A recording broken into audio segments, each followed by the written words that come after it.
I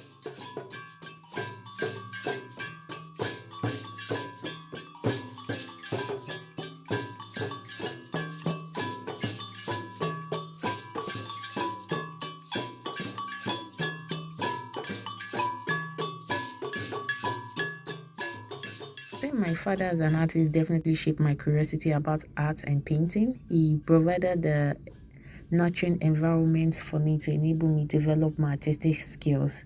The use of motifs in my work is definitely an influence from my dad. I borrow my motif largely from the Akan and the Yoruba symbols about African belief system and cultural life. This motif serves as repository of information about African culture. And my use of upcycle mapping wool fiber has both personal and societal connection. Personally, it is a story about women empowerment, and in a way, I want to subvert the logic of cleaning map as an instrument of domesticity and transform it into an object of empowerment and beauty.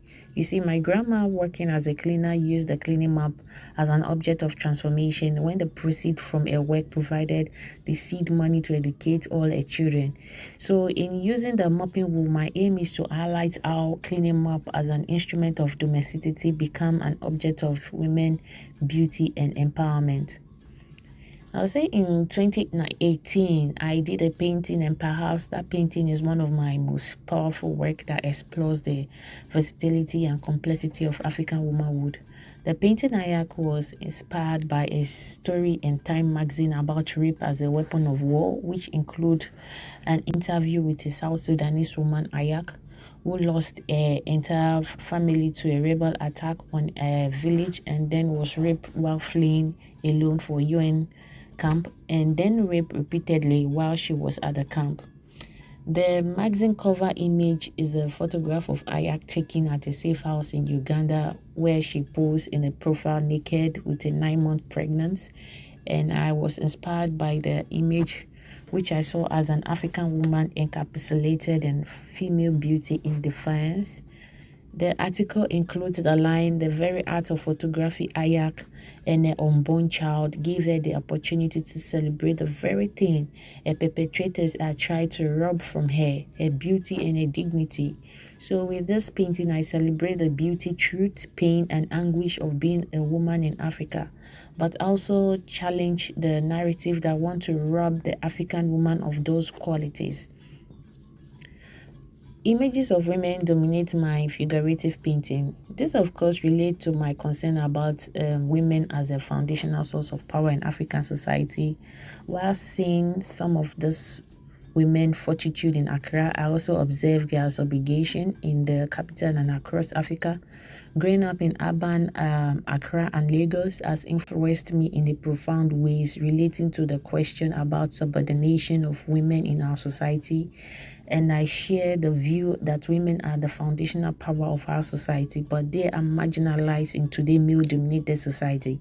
And it is this narrative that my art seeks to challenge.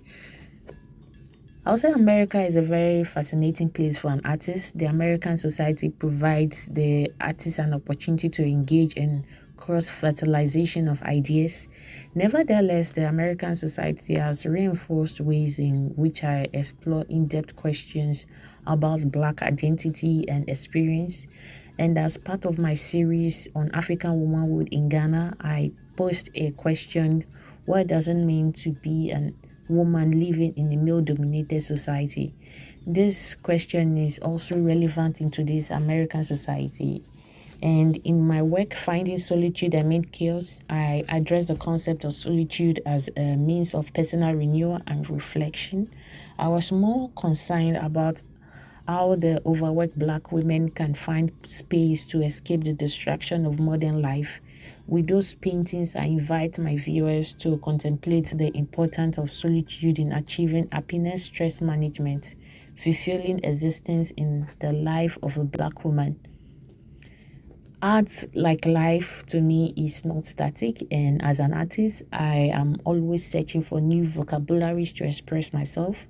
As a multidisciplinary artist, I see performance art as an art of energy, rebellion, and anger.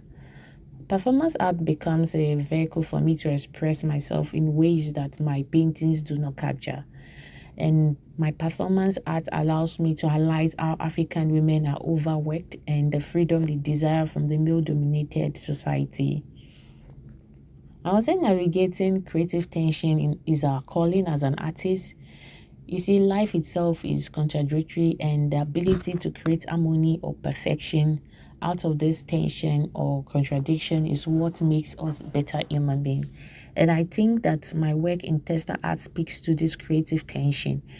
Here, I focus more on my batik textile with beads rather than painting to tell a story. And I combine beads with my own batik to create images that tell stories all by hand. In recent times, I have used ideas and stories from Catherine MacLean's book. The African Lookbook is a visual history of 100 years of African women to portray how African women in the immediate post-independence period use fashion to portray an African identity. Then the women in my painting are sometimes friends, sometimes women I come across when I step out, and they could also be relatives or a portrait of myself. At Frankie's is a popular joint on Oxford Street, Accra. I saw this group of young women having a good time and all by themselves. The smile, the unheard conversation told me they were having a girl's time. Womanhood at its best. I had to capture this moment with my camera, resulting to this painting.